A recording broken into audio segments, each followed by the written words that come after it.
Welcome back sa ating FB page na Free Reviewers with Leonalyn at sa ating YouTube channel na Solving Math with Leonalyn. Now, let's answer question from one of our followers. So, pinipm niya ito sa ating FB page.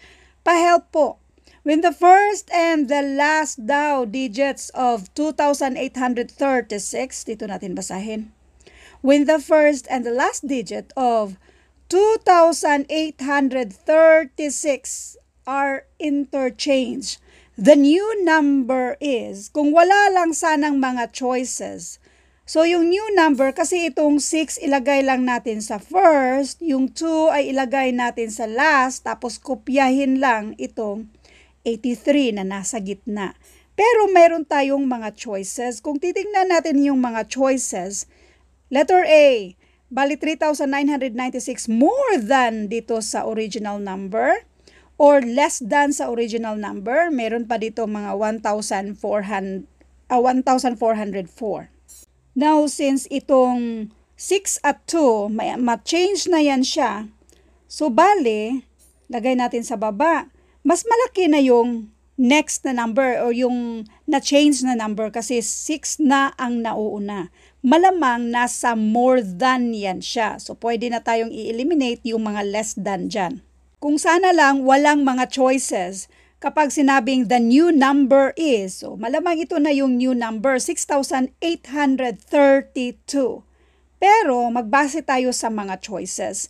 Anong gagawin natin? Kukunin lang natin yung difference dito. Bigger number minus yung smaller number. So 2 minus 6 cannot be, kaya mag-carry tayo ng isa dito sa 3. Ang 3 ay magiging 2. So ito na ngayon ay 12. 12 minus 6 and this is 6.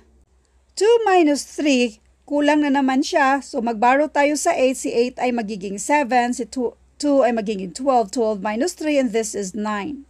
7 minus 8, kulang tayo. So mag-borrow tayo sa 6. Si 6 ay magiging 5. Si 7 magiging 17. 17 minus 8 and this is 9. Now, we have 5 minus 2 equals 3. Therefore, ito na yung sagot. 3,996 more than pa sa original number na 2,836.